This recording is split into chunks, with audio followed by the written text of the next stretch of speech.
cops doing things across the country. Ahmaud Arbery being shot down by white men on the streets of Georgia. Breonna Taylor being killed in her home. This is in New York City, where we were until freedom. We were just in New York fighting the police officers who, in the name of social distancing, were damn near killing black young people on our streets. This is a coordinated activity happening across this nation. And so we are in a state of emergency. Black people are dying in a state of emergency. We cannot look at this as an isolated incident. The reason why buildings are burning are not just for our brother George Floyd. They're burning down because people here in Minnesota are saying to people in New York, to people in California, to people in Memphis, to people all across this nation, enough is enough. And we are not responsible for the mental illness that has been inflicted upon our people by the American government, institutions, and those people who are in positions of power. I don't give a damn if they burn down Target, because Target should be on the streets with us, calling for the justice that our people deserve. Where was AutoZone at the time when Philando Castile was shot in a car, which is what they actually represent? Where were they? So if you are not coming to the people's defense, then don't challenge us when young people and other people who are frustrated and instigated by the people you pay. You are paying instigators to be among our people out there throwing rocks, breaking windows, and burning down buildings. And so young people are responding to that. They are enraged, and there's an easy way to stop it. Arrest the cops. Charge the cops. Charge all the cops.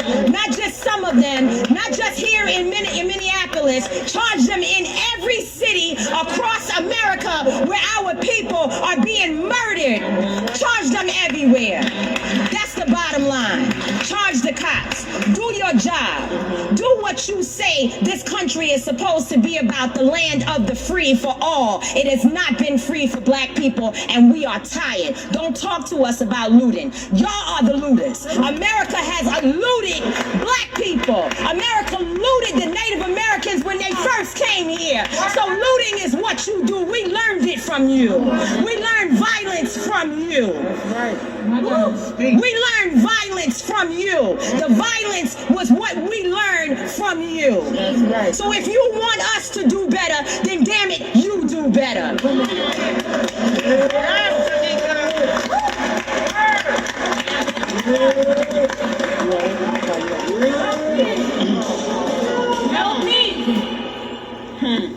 Come on. We gotta let that settle. Yes.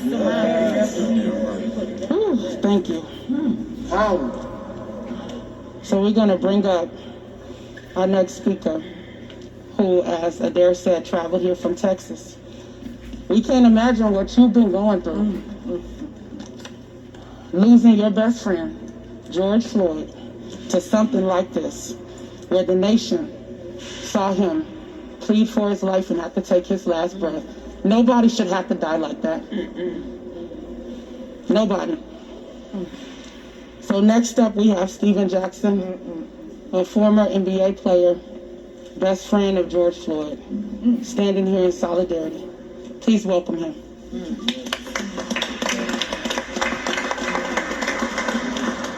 Oh, man.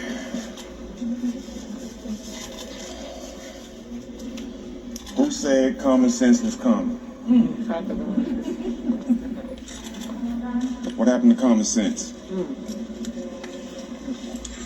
My brothers, I love y'all. I love you too, bro. My queens, I love y'all. I'm not scared. I'm not scared. I'm hurt. I'm angry. But I ain't scared. I ain't scared at all. That's right. To my white brothers, I love you. Every race here, I love you. But it comes to a point now where if you love me and you not standing on the side of me, then your love don't mean shit. Yes. I'm at the point now where I'm tired of being a bigger person. That's right. I'm tired of walking around and seeing white kids and feeling like me being having a big heart and just giving love to every race, and we not getting it in return. We entertain and we doing everything for everybody else, but we the ones get shitted on. Come on, bro. Yeah. I'm here because they're not going to demean the character of George Floyd, my twin. A lot of times when police do things that they know that's wrong, the first thing they try to do is cover it up and bring up your background to make it seem like the bullshit that they did was worthy. When was murder ever worthy? But if it's a black man, it's approved. You can't tell me when that man had his knee on my brother's neck, taking his life away with his hand in his pocket, that smirk on his face didn't say I'm protected. That's right. That's what it says. That's what it says. You can't tell me that he didn't feel that it was his duty to murder my brother and that he was fine with it, and he knew he was gonna get away with it. You can't tell me that wasn't a look in his face. We've seen it so many times, and we see it right in our face and we don't get no justice. What happened to common sense? That's right. What happened to just opening your eyes? Your eyes don't work now? Videos, what is videos for? Videos don't work now, they don't mean nothing? Only when you black. Say that. My brother was someone who died trying to be a protector and a provider for everybody. But one thing a lot of y'all don't know, that's damn near every black man. That's right. Talk about it. Because where we come from, we have to learn how to protect and provide. How not?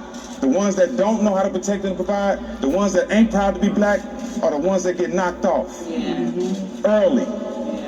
You have to be strong where we come from in order to survive, in order to be successful. It's 10 times harder. And I tell people all the time, the difference between me and my brother Floyd is I had opportunity. So many of my brothers are so talented and sitting in the ghettos and the hoods right now because they don't have opportunity. Big facts. And y'all wonder why we angry. We're not just dying.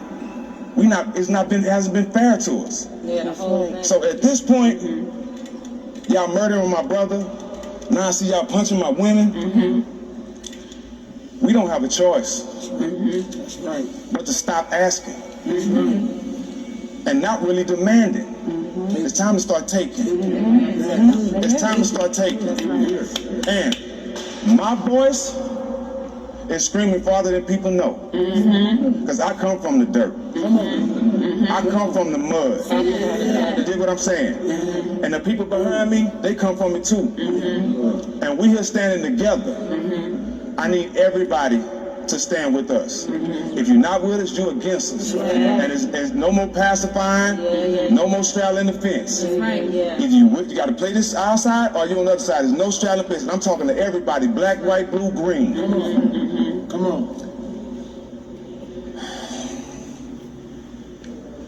It's all right, Stack. It's all right. We need to see some charges. I'm sure, Stack. It's okay. Imagine this. A man growing up in an area where the odds are already against him. Trying to figure it out. You know, they say experience is the best teacher. So you're going to make mistakes. That's right. Everybody going to make mistakes. You make some bad decisions. It happens. We all make bad decisions, right? We make bad decisions. Even being successful, I've made bad decisions, right? Very true.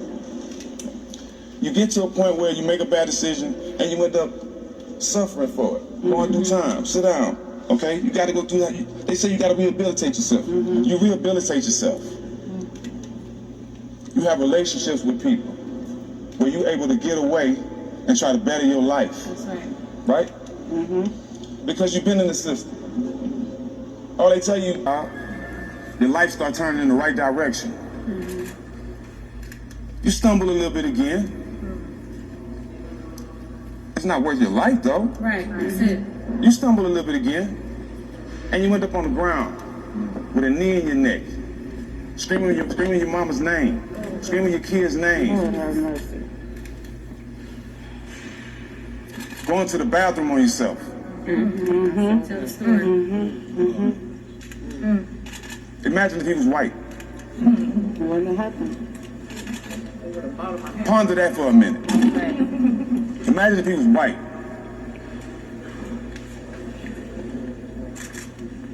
It would be 30,000 more cameras in here. Let's keep it real. It's over for sugarcoating shit. Every news station would be here. That's right. Fuck it, the president might be here. The way he ride. With the very fine people. Listen. Right.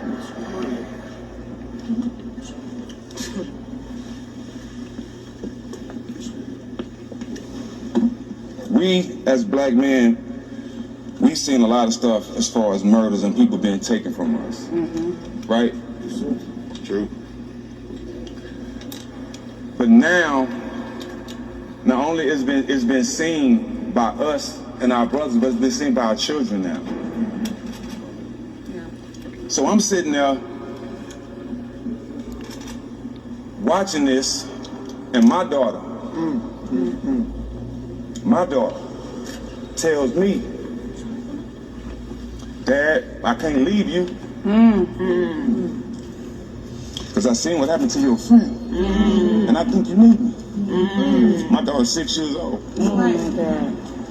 For my daughter to see that and tell me that I need her at 6, imagine what the pain and the frustration is in my mind right now. Because my daughters are seeing police punch on them and slam them to the ground. And we ain't getting no justice. And we as fathers are starting to feel hopeless. And when we feel hopeless, we retaliate. And if you're not giving us no answers, we got to come up with our own answers. And we're willing to do that. That's right. Understand that. We're willing to do that. We're going to use our platform. I'm going to use everything I have to get a conviction, to get all these motherfuckers in jail. Excuse my French, I'm angry. Speak your truth. But I'm a proud black man. I mean that from the bottom of my soul.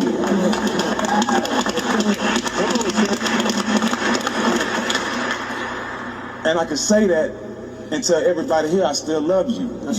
But I'm at a point now, I don't need your love. I honestly don't need it. And want me to tell you why I don't need it? Because the love I need has always been here. It's always been here. We just haven't came together yet. That's good. But I'm starting to feel it. Come on. I'm starting to feel it. I'm starting to feel it. And I thank God for everybody here. But we came for justice. We came for convictions. I definitely came because this city is definitely going to take care of my brother's kids. He has 2 beautiful daughters that he can't provide for. 2 nights ago, I'm on the phone with Roxy. Gigi don't even know. She still ain't told her daughter. So she decides to tell her why I'm on the phone. Imagine the cries from a 6-year-old girl that just found out her daddy's been murdered for the world to see. Violently, for no fucking reason.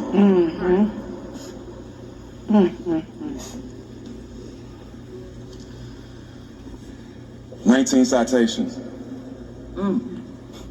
A black man get 3 tickets, his license taken away. But you can have 19 citations as a cop and still have a job. 3 murders under your belt. 3 murders. You got 30 bodies. How many open cases he got to this day?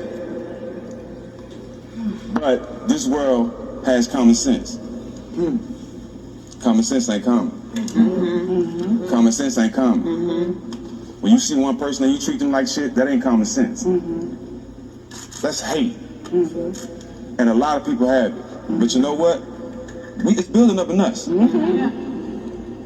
We can't love forever. Right. We can't love forever, and the hate is coming out. And I'm afraid.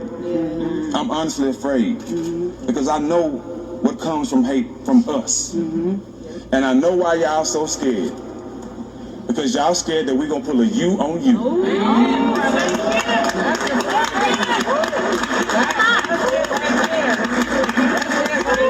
I know why y'all scared. Y'all been doing us wrong for so long. Y'all think karma's finna hit you right back. Chickens came home to roost. But we're gonna do this shit right. That's right. And it ain't gonna stop. I don't have no more tears, honestly. I've cried enough. I've cried enough. I'm here for one reason, for my brother's honor. He was murdered in broad daylight for the world to see, and nobody's in jail. Nobody's in jail. So where we go from here? Where we go from here? To the front line. We going to the front line. That's right. And anything you see, so be it. So be it. So be it. Yeah, I want you to see it because this is real pain. How can you tell people to stop doing what they're doing when all you have to do is have common sense? That's right. Common sense ain't coming. Common sense is not coming.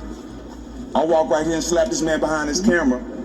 Common sense will say, we all saw him slapping. Am I right? Everybody in here gonna say we saw him slapping. Everybody saw it. Big fans. So everybody that see this man kill my brother, Right. common sense ain't coming. It's a new day, man. The high school together. He asked me to send peace to the community. Okay. He called this morning from Houston. Eugene for the peace called this morning.